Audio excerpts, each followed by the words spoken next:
Good evening and welcome back to Sports Talk ATL. I am Chase Earl, joined by Alex. Lord, happy Friday. I mean, we can celebrate that, right? Because we cannot celebrate what the hell happened. And if you watched the show yesterday, we were doing it in the middle of the game. And by the time our show ended, it was 10-4. Alex walked out my door and it was like, it's like we can't really go full scorched earth when they're up 10-4.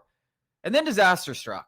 Scott Blewett, who has now been designated for assignment, he gives up 5 runs over an inning and a third. And then Raisel Iglesias, who has been terrible this season. We all came into the season, and I have criticized Alex Anthopoulos for this profusely, that this bullpen needed to be addressed. And the fact that he didn't address is going to be a problem, and it's been a huge problem for the Braves. But the one area we didn't think would be a problem was Raisel Iglesias, and he's arguably, not even arguably, he has been the biggest issue. And let's start there, because I don't think there's any way that he can keep closing games, but I don't know where the Braves turn. Yeah, I have no idea. The production would tell you, he can't close games. But you go and look at the cupboard for some spices, it's bare. We don't have anyone. We don't have anything. And Dylan Lee and Aaron Bummer have been very, very good, but they're middle relievers. And we're asking them to be high leverage guys. We're like in years past when you got Joe Jimenez, when you got Pierce Johnson, you got AJ Minter. There's your 6, 7, 8 guys, and you got Aaron Bummer and Dylan Lee and mop up duty in low leverage situations where they thrive. And now we're asking these guys to kind of pitch, in uncomfortable situations. There is no answer, and that's the only reason why I would push back. That's he's going to keep going out there. And it's a hard way to lose games. Well, it especially sucks because this team, even yesterday, amid everything, the fact that they blew it, it's another 1-run loss.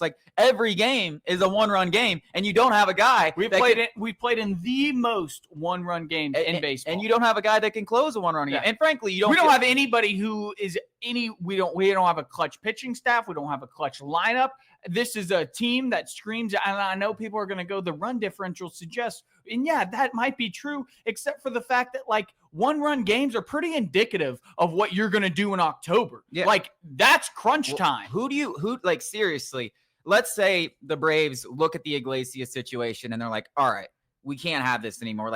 At the very least, they start letting him work in the 8th inning, maybe to build back up to being a closer, get his confidence back, whatever it may be, right? But I think that's a very real situation. But you're right. Who would be your guy? Who is your guy that you would turn to? I made fun of people going, Kirk Cousins. I was in the year of our Lord 2025, I laughed in your face. And now look who's laughing. All the people I called idiots and it's not because Craig Kimbrell is just some godsend who's going to save the Atlanta Braves. It's just the fact that Raisel Iglesias has been that bad. And Kimbrell has been very, very good, but let's not confuse AAA with Major League Baseball, guys.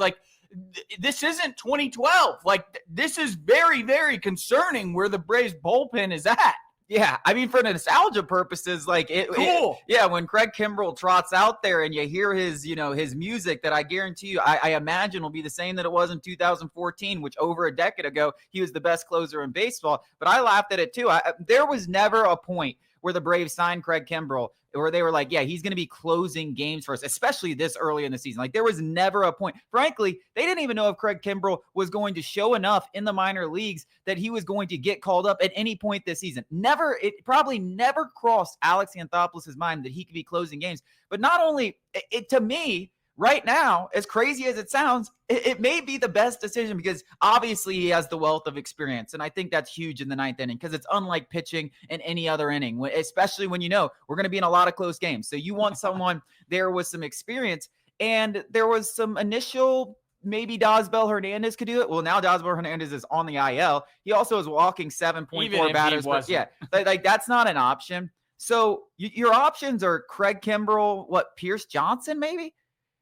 And frankly, I don't know who has better stuff out of the two. And this is crazy. Anybody literally, if we're just looking at it from let's throw poop against the wall, Giancarlo, that guy has got gas. And that's a crazy thing to do. But guys, we are so bad that the crazy things might be the most, the most realistic possibility. Craig Kimbrell is 50 years old. His fastball's back up to 95, but Giancarlo effortlessly effortlessly hits 101. Yeah. I mean, that's a crazy thing. I think the issue with John Carlos that you'll find is he's basically Dosbel Hernandez 2.0. Like the guy is unhittable. You're right. He just if it's in the zone. Yeah, it's just like you have no idea where the baseball is going. Like, feel bad for the guys in the play because not only can they not hit them, but the pitch might literally hit them. So that's the issue with Laura. But I think everything at this point desperate times has to be on because I really don't know how you keep trotting out there Rossell Iglesias. Like, if they had addressed this at all, if Joe Jimenez or AJ Minter were a part of this bullpen, God rest AJ Minter, who's injured and out for the season, poor guy. But if one of those guys were healthy right now, they would be closing games already. Like that would be a no-brainer. But right now, you don't have any no-brainers. So maybe Pierce Johnson. I could see Pierce Johnson. This is one area too that Anthopoulos has like gone overboard in years past. I mean, not even overboard. He's gone and done it the way that World Series rosters are constructed. I mean, think back to just when the Braves did acquire Rossell Iglesias. We had one of the all-time saves leader in this sport in Kenley Jansen. We had effectively 2 closers. Oh, and that's to go with three other high-leverage guys. We have no high-leverage guys now, like literally none that you're comfortable with. Here's one that, Braves, I don't think at all this is an option for a plethora of reasons, which we can discuss, but it's one that's been brought up to me on Twitter and social media and some other people. Spencer Strider. And to me, it's like, I don't understand what people have seen in Spencer Strider that makes you believe, oh yeah, that 95-mile-per-hour fastball is going to be nasty in the closer's role. I think maybe somebody is like, oh, well, he's saving stamina. But is he? No, he is taking it back because he has no control. He could throw it 100 miles per hour, but just maybe. He definitely can, but it's just he has no idea where it's going. No idea where it's going. I mean, that's the whole point. I mean, I think Spencer Strider can still throw you're better off asking, if you want to do this starter, you're better off asking like somebody like Hurston Waldrep, somebody who isn't currently in the rotation, because who the hell is going to take Spencer Strider's spot in the rotation? That's what, no, exactly. I mean, unless you think it's Hurston Waldrep, but Hurston Waldrep's been struggling. I mean, the starting pitching depth is non-existent, and Ronaldo Lopez and AJ Smith-Shawver, their 2 injuries, which both of them could be out for the remainder of the season, are really hamstringing the Braves. And I don't see any clear answer. I think the only thing that you're hoping is Craig Kimbrell can turn it back to 2014, 2015, 2013, when he was one of the best closers. I will say, while he doesn't throw 100 miles per hour, he does still have nasty strikeout stuff. And the issue with Craig Kimbrell has been the issue that we talked about with Dosbel Hernandez and we talked about with Giancarlo Lara. He walks guys. He puts guys on base. And when he doesn't put guys on base, he's generally pretty damn good. When he does, he is absolutely terrible. So the Craig Kimbrell experience should be fun. It's the same as Rossell Iglesias. It's exciting. It's exciting to see that could actually happen. It's also quite terrifying. It is unbelievably terrifying, and it's crazy that we are in this spot. And that's just one of the million issues with this team. A million. I mean, there's so many problems with this club. I mean, we talk about the mental midgets at the plate and the starting pitching depth which is razor thin now. All of these things. And the bullpen's not just Iglesias. It's the entire damn thing. Yeah. The outfield, left field, what the hell is going on? Well, I mean, that has been the biggest black hole. We're lucky we just haven't been swallowed in to the black hole that is left field. All of us, the entire city of Atlanta has been suffering because of this black hole for years, and it just keeps getting worse. Yeah, it's bad. And I'm doing something on the site. Check it out, SportsTalkATL.com. You might not like it out there, but guess what? We need Jerks and Profar worse than ever. I mean, we need, and that's a horrible place to be, because did he swindle us? Is he that guy from 2024? These are all questions we are going to have to be answered, because there is absolutely no way in hell he is going to be riding the pine when his suspension is up. Yeah, no doubt about that. I mean, he will definitely be starting, unless they want to do my Drake Baldwin experience. Come on, hey, come on, bud. Dude, he's beating out double plays. This guy's athletic enough. You saw the arm behind the plate. I mean, the only thing more than that is tracking fly balls. Yeah. And that can't be hard. I mean, I'm not going to say it's easy. I'm not going to say he's going to look like a Gold Glover out there, but I'm saying left field is a bad defense. Brandon Nimmo a couple days ago, and that Freddie Freeman pop-up, it was a pop-up. I mean, he can't be worse than that. Yeah, and he can't be worse than the guys we've seen recently. I mean, Marcell Ozuna, Jorge Soler, like we've watched guys out there, and guess what? We have come away with the situation, and every time where we're like, you know what? He does suck out there, but guess what? His offense is really good, and he wins us more games than he loses out there defensively. We're like top 3 in defensive runs saved. I think we can give up a little defense. I think we can give up a little defense for what honestly is a bottom 5 offense. Jorge Soler won a World Series MVP. And Drake Baldwin's a 10 times better offensive player than Jorge Soler could ever even dream about playing. And I know we talk about this all the time, but we are in a position where we're 7 games under 500. You have clear and obvious problems. It's hilarious that they're like, yeah, I think the notion that they don't want to, we're not panicking. We're sticking with, you fired your third base coach. And I'm not saying that is a drastic, it's a change that is not normal. It's atypical for the Atlanta Braves. Is it a coincidence that Freddie Gonzalez comes and we're 0-3 since that little rat worked his way back into the organization? Look at that. So much for voice of leadership, an extra manager we got in front. No, that guy is a loser. And we let all the winners go and we bring all the losers we back. Literally did. We got to go to break. More Braves talk coming up after the break.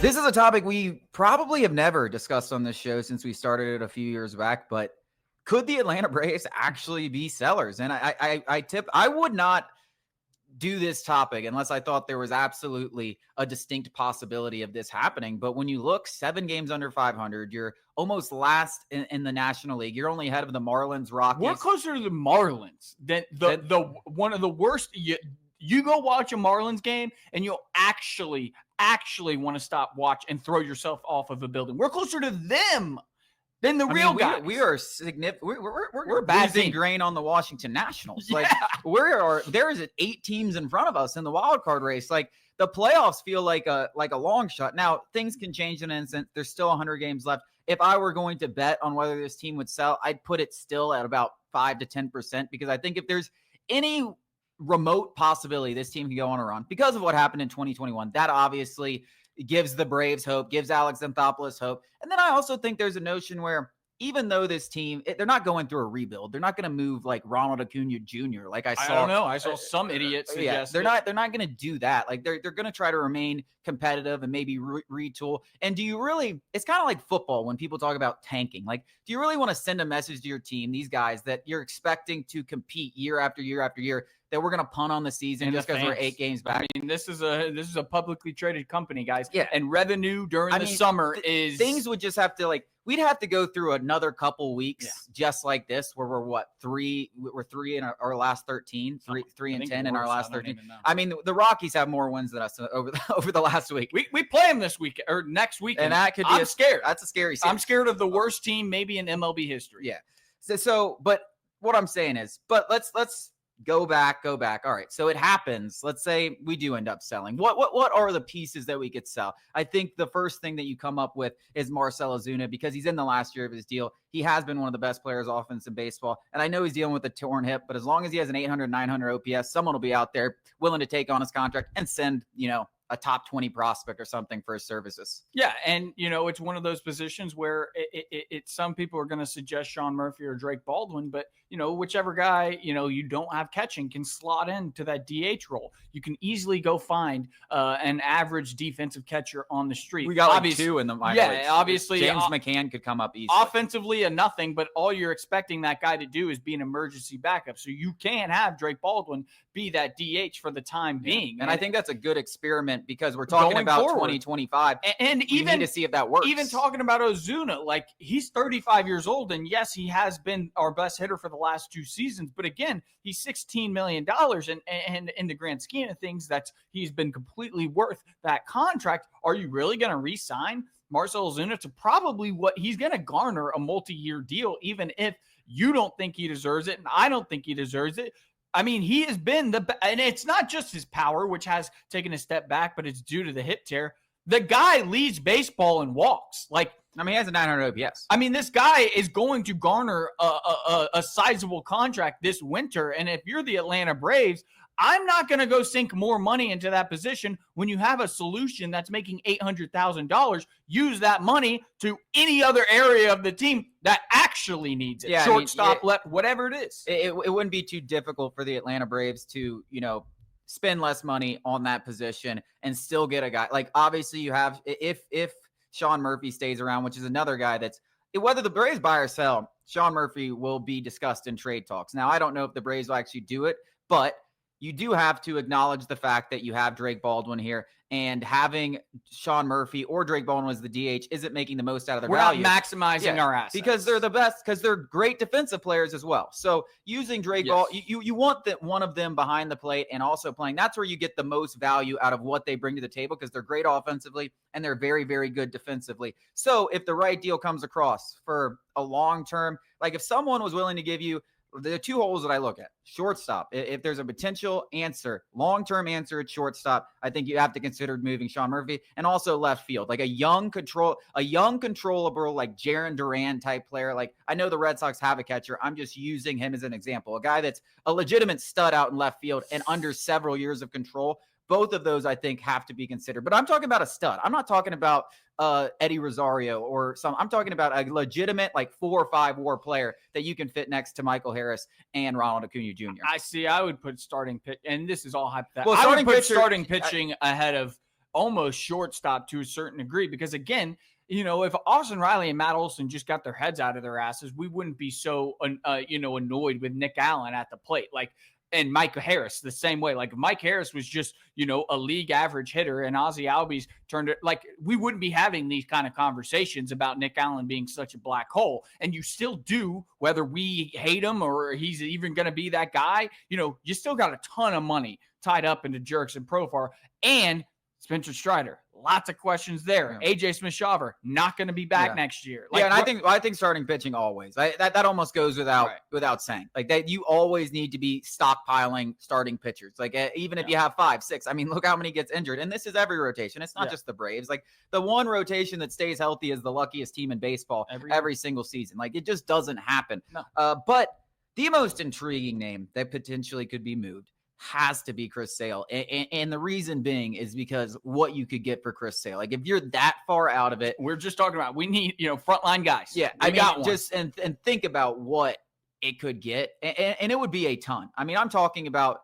for the Braves to move him, because obviously they're trying to be competitive. You need Chris Sale, especially with the questions we all just mentioned. But if you were able to get 3 or 4 young guys that were on the cusp of being major league ready with the potential of being frontline starters, like if someone was willing to trade you 3 AJ Smith-Shawvers that weren't injured, like, sorry, but you know what I'm saying? Yes. Like top 100 frontline starting arms, and basically set up your rotation with enough depth to last the next 5 to 7 years, you'd have to consider that at the trade deadline. And there are teams out there that will do that for Chris Sale, because he's pitching like the best pitcher in baseball, and he has another year left on his contract. Yeah, 1.4 ERA over his last 8 starts. I mean, he's picked up right where he left off. I know there was a little lull there, first 5 starts or whatever, but he's clearly put that behind him. This is who he is. Nobody should be fearful he is going to regress back to those first 5 games. We have enough data to know that Chris Sale is, if not 1, 2, or 3 in terms of arms in this league. And the only reason I'm going to push back is because, no, misery loves company. I am not, and you could say, you could try and convince me with logic, but guess what? I'm an idiot. It's not going to work on me. Chris Sale is not leaving me to go to a postseason contender. He is staying right here. And if we don't make the playoffs, I'm sorry, buddy, but you'll be right back here in 2026 at the front of this rotation. I mean, trading Chris Sale, like, would send such a bad, it would be a stab to my heart. In the clubhouse and into the fan base. Like, the Braves would have to, like, and they think about everything, because again, they're a publicly traded company, that they have a sector where they're going, how is this move going to affect us financially? It would be devastating to their business, because you're talking about a guy who every 5th day we didn't give him any run support in his last outing, and we still nearly won that game. I mean, I agree with everything. It would take a giant overpay. They would have to overpay. But I think there are teams out there that are, very, very good, that are already probably World Series caliber, that view, hey, I'm willing to chase this World Series so hard, knowing Chris Sale would put us at the top of the list. and give you basically any prospects that you want. Miss me with that, do right by Chris Sale crap too. Well, I don't care about that. I don't care about no. We're all gonna go through this together.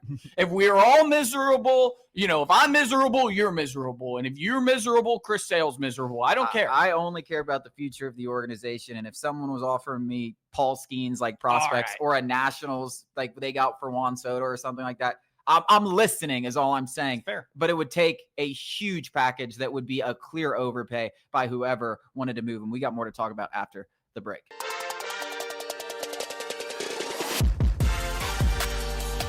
Game 1 of the NBA Finals, and I know people are going to say, oh, the ratings were really bad. Like, okay, you got OKC and Indiana. Whatever. Who cares? Like, were they, though? If you're a basketball fan, why the hell do you ever care about what the ratings are? Or any sport? Like, listen, okay. It is a weird thing to care about. I'm a real ball. Yeah, it's not your money. Like, that's something. We are so not affected by any of that conversation. Yeah, it's like, dude, okay, that just means I'm a real ball lover. Like, I'm out. Like, I like ball. All right. Whatever. To me, this is a very fun finals. The Pacers are an unbelievable story that every game that they played has been must-watch television, and it was no different. I mean, they go on the road. They're 7-2 on the road in the playoffs. Do you understand how hard that is to do? Like, that never happens. And then the way that they win these games, they're losing by double digits the entire game. Sometimes they find themselves down by double digits with under a minute left, and they win. And then it's always capped off in the same way at Tyrese Halliburton. Like, when they miss that shot and Halliburton gets the ball with 6 seconds left, everybody was thinking that it's going in. Like, it's going, because it's just this magic. And we were talking about it before we started this segment, because it kind of feels like 2021 when the Hawks, when they caught lightning in the bottle before Trae Young went injured. But this has just got to be such a magical experience for the Pacers, because it's just come out of nowhere and they're playing unbelievable basketball. They're a tough team.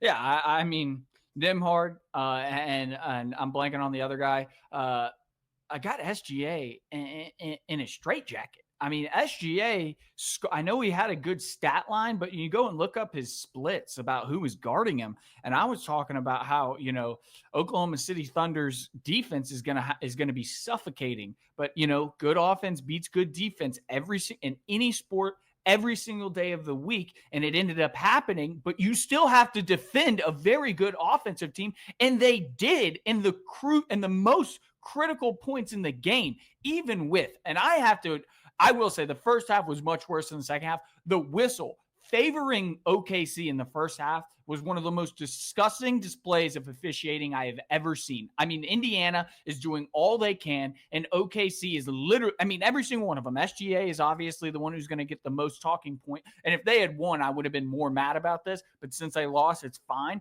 SGA is honestly not fun to watch. He does not play basketball the right way. He entices contact, and I know that, from an Atlanta fan, Trae Young does the same thing. So I don't want to come off as a hypocrite, but like, it is not fun to watch OKC play basketball unless you're a fan of them. On the other side of it, Indiana does literally everything the right way. I love watching Indiana play basketball, and I hope Rick Carlisle because if Rick Carlisle wins this game, I was looking at some Twitter threads of what he's done in his career.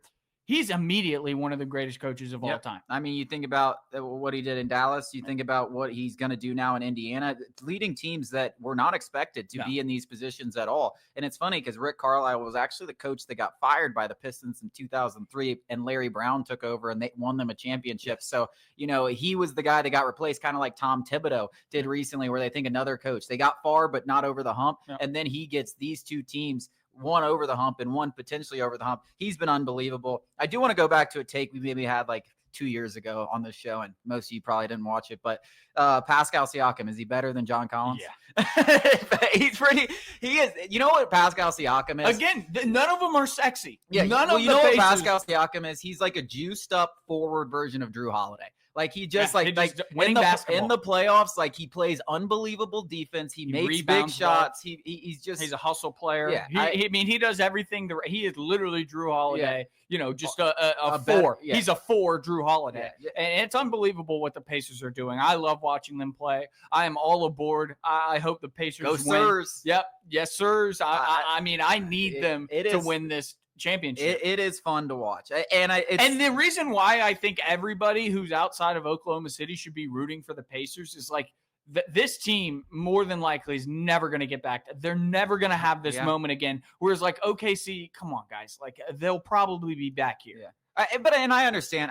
Listen, I think we said it before we came on the show that either team winning this, OKC, I'm okay with it. OKC has been through a lot of pain. I mean, Yes, you watch Kevin Durant, Russell Westbrook, and James Harden leave, and you had all three of them together, and you don't win a championship. Like that's some heartbreaking stuff. And they've had some heartbreaking losses throughout their 10 years, going up 3-1 and losing to the Warriors. Like they've had heartbreak after heartbreak, so they deserve it. And OKC, but you just don't see stories like the Pacers in the NBA. That you really just don't. Like it's always the top seeds. Like every year it's a top seed that wins the finals. And then occasionally you have these years where things break the right way and a team comes out of nowhere. But even when those happen, they usually run into the juggernaut, which in this case is OKC, and it loses. If they can beat the juggernaut, I mean, they were minus 750 favorites coming into this series. That's crazy. Minus 750. Like they gave them absolutely no chance. And we sat up and we're like, dude, the Spurs, like they play good basketball. Like they can give you a run for your money. But I think now that they've won this,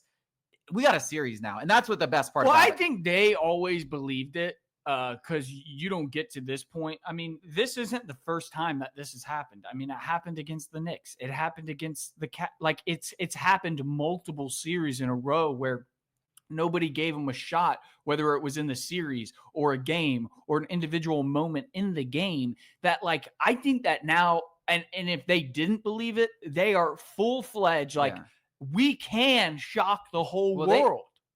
They didn't even play well yesterday. Like they had 19 turnovers in the first half. Like they did not play a good. That is a game that if you go look at the stats and stuff like that and how the game like just played out at home in Oklahoma City, a place where they've won by more than 20 points a game throughout these playoffs. You go look at those turnover stats and you don't say the score. You think they're down 30 at halftime or 40 at halftime, like we saw with the Wolves, like we saw it sometimes with the Nuggets. Like they had no business being in this game, let alone winning it. And they just have all the confidence in the world. Like they got it. They believe that they can win. And what they do at the end of these games. I mean, they've already won this game 1, game 2. Like what you go home, at the end of these you games go home 1-1, and I know. Now it's house money in game 2. It's house money, and they're playing confidently, and they feel like they didn't play their best game. I'm excited because we definitely have a series in the NBA Finals.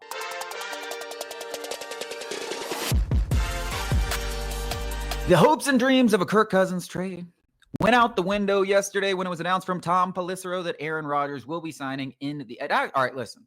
I said Tom Pelissero, but I got to give a shout out to my boy Ricky, who had it before everyone. Ricky, if you don't follow him on Twitter, you should, because I'm telling you, I don't know where he's getting his information from, but he beats every single insider, and 95% of the time it is correct information. He had this a day or two earlier. Even when he's wrong, I think it's just not wrong. It's necessarily like it just didn't get across the finish line. Like he was premature. Yeah, but I mean, that's kind of what he does. You know, he's trying to give you insight into things that are going to happen in a couple of days, and sometimes something happens over those couple of days. Right. But 95% of the time, he's right, and he was right about this. And Aaron Rodgers is going to be headed to Arthur Smith, former Falcons head coach, and be their starting quarterback, which leaves the Falcons with a $40-50 million backup quarterback and no place to send them unless something else happens. Yeah, I mean, it's a 1% chance we're looking at. You know, maybe you want to go a little bit higher, but the only possibility you're now looking at is if J.J. McCarthy suffers a setback or any other starter,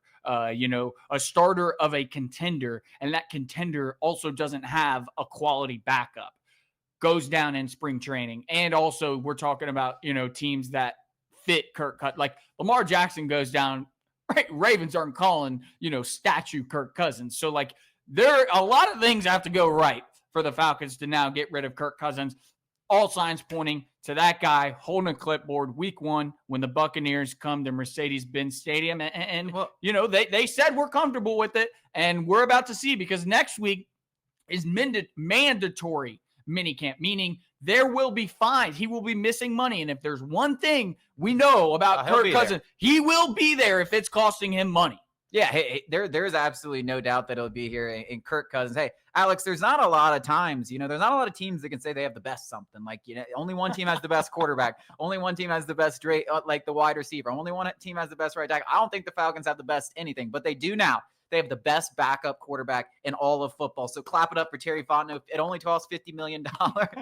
Best dressed head coach, GM, owner combination. And I know I say that a lot, and people I don't think that. I mean, listen, people treat you how they see you. And while Raheem Morris and Terry Fontenot and Arthur Blank haven't done a whole lot of good in Atlanta, they look good. You wouldn't trash them to their face because they're just so I literally would. I would be like, you guys look great. I would literally, if I ever met one of them and we had a beer or something, I would literally ask. You'd shrink. No, I would. You'd shrink. Give me a break. What did I do to Freddie Freeman in Little Alley? I didn't shrink. I didn't shrink. You'd shrink like Frank the Tank anytime a celebrity. Well, I wouldn't go up and bash him to their face. I would say something along the lines of, "Where do you get your suits? Like, where is this tailor? Like, you know, you know what that's out of your price range, little guy." Yeah, they might say that. They might say that. You know they got some fancy place out there. Arthur Blank's probably got an in-house tailor who just lives on the second floor. Yeah, they're probably those suits are getting made like on call in the facility. Like just like, oh, what do you want to look like today for this presser? Would that be though? Flowery Branch just had their own tailor. I mean, wouldn't count it out. I mean, because Arthur Blank's always out there looking, we're out there looking slick, and you know that hey, whether he'll admit it or not, I'm telling you, when Raheem Morris and Terry Fontenot walked into those interviews with Arthur Blank, and they had the same aura of like who they are as you respect it. You immediately have a leg up if you are catching somebody's eye. What do we always say? We say it all the time. It doesn't matter how good you are at your job. It doesn't matter how good you are at this, and that. It matters that you're liked. Yep. And when you walk into that building, walk into that building and you just automatically have this suave connection with you and the owner, you're automatically got a leg up on the competition. Well, guess who is still liked probably in Flowery Branch? Kirk Cousins. And while, he's not liked outside of Flowery Branch, he's still liked in Flowery Branch. And some of you might not want to swallow that, but this notion that he deceived the Falcons and stole money is probably not the theme going on in Atlanta. No. So he is going to be at minicamp. He is going to be on the roster week 1, and he is going to be a good resource for a Michael Penix, who is still essentially a rookie. All the things that people are worried about, and there will be questions if Michael Penix struggles. That's going to be inevitable, but they're going to be questions no matter what. And if you don't have a quarterback that can overcome that hurdle, you probably don't have your franchise. We don't have the guy. Yeah. So I'm not too. It's just like baseball. You go if you're afraid a young guy's going to fail and he fails and crumbles, he was never going to. But we're less than a calendar year from Drake London being on a podcast saying Kirk Cousins is the best player he's ever played with, and seriously, and lauding his work ethic and lauding how he carries himself. Like the guy is a professional and he understands the deal. And the Falcons obviously desired to move him. There's no way that they wanted to hang on to this contract, but they also realized there also wasn't an opportunity. Like I don't know if there's been all these rumors, but that's just talking heads, insiders just needing something to say in the middle of the offseason. I'm not sure there was ever a team that was seriously considering Kirk Cousins, a trade for Kirk Cousins. I don't think there was. I highly doubt. It's not just about the money. It's about everything, but I just don't think there was ever one that called, because I think if the Falcons got a legitimate offer for pretty much anything and they were willing to eat some money, they would have moved on from the contract. I don't think it was like the Falcons holding on because they want Kirk Cousins as the backup quarterback. I don't think anybody ever called. I agree 100%. And I think that everybody overreacting that you don't want this to happen, but there's far worse characters to have in your building as a backup, riding the pine, far worse. Kirk Cousins is a choir boy. And some people might not think that because of what transpired last year with the injury and the lying or whatever it means. I put it on Raheem Morris. How the hell couldn't you see that guy was injured? Save him from himself. Yeah. You're the head coach. I mean, we talked about it back then, but there's no way a guy who knows who's behind him and Michael Penix is the future quarterback is going to be willing, unless he literally could not crawl off that field. He was going to be playing because this is his last opportunity. And he knows if he says I have an injury, I'm probably not getting traded and I'm going to end up in this situation. He wanted to do everything possible to avoid this situation. You would have done the same thing. Everybody would have done the same thing. So yeah, that's not a Raheem Morris. And you're like, you got to put the team before. And he didn't. What the hell did he owe the team? The first thing that the Falcons did after he signed was draft his replacement. I would be like, yeah, I'm going to prioritize. I don't owe the city anything. He doesn't owe us anything. And we don't owe him anything. So guess what? Get your clipboard and sit on the sideline, buddy. Get ready to learn clipboard. Yep.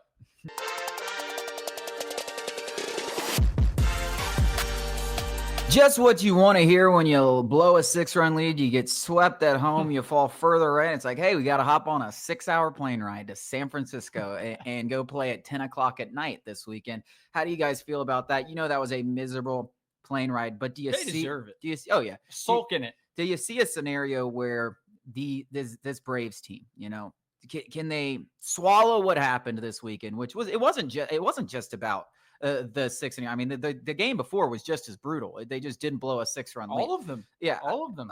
Can they swallow this entire stretch, these 2 weeks that have just been dismal, and somehow manage to turn this thing around this weekend? Because if you lose another series, I mean, it looks really, really bleak. We're not just bad on the road. And this was another point where, like, I did something on the site. Go check it out, SportsTalkATL.com. That's like, even if we make it to October, like, all the signs are of us just choking again. Like, we're bad in 1-run games, pitching and hitting. We're bad in high leverage situations. We are terrible on the road. And guys, guess what? We're going to be in the wild card. We're going to be going on the road. Unless something crazy happens, we're going to be on the road. We're 10-20 on the road this season. 10-20.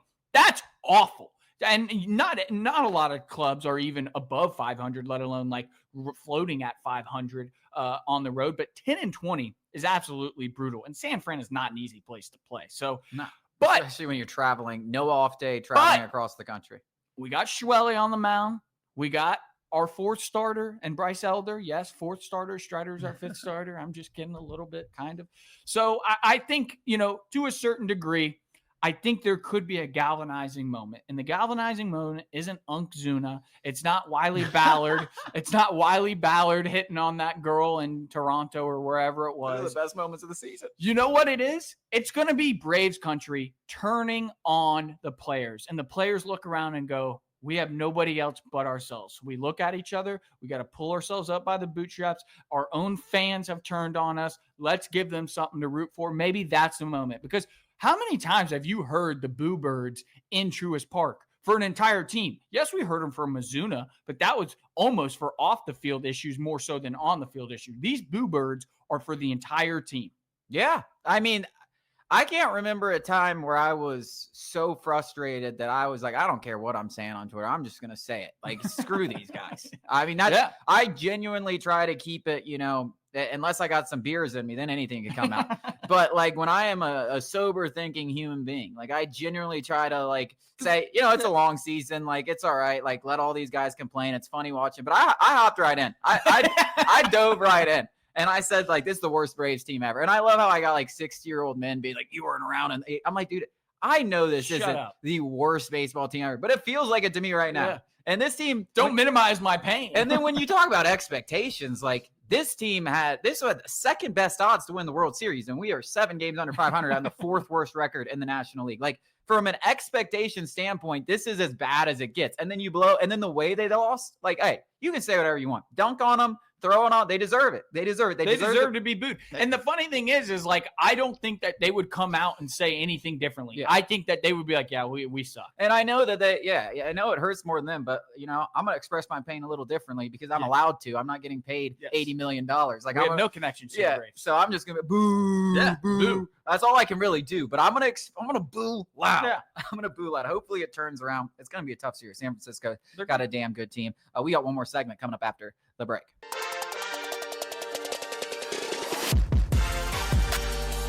We got our first upset of the NBA Finals in Game 1. Now, Pacers seem to be playing with house money in Game 2. We've seen them multiple times go out there and win Games 1 and 2 on the road, so I'm not completely counting them out. But after what happened in Game 1, just the play, obviously getting the win, we both picked OKC. I think everyone was picking OKC. How much of a chance you give the Pacers to actually win this entire thing? Well, all we asked for was a good series, and we've already gotten it.